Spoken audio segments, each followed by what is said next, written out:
Teacher, کون سا پرندہ تیز اڑتا ہے؟ پپو، جس کو زیادہ جلدی ہو۔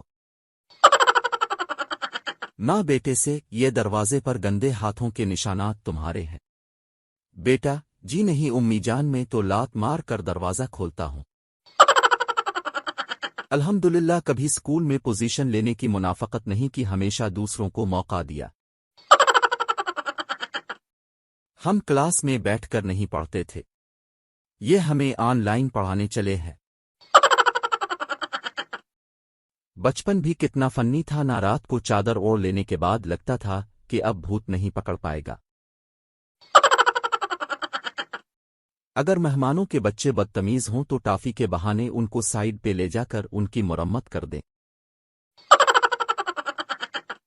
اگر بچوں کی ہر دعا قبول ہو جاتی تو آدھے ٹیچرز لنگڑے ہوتے، آدھے مر چکے ہوتے، اور سارا سال سکول بند رہتے۔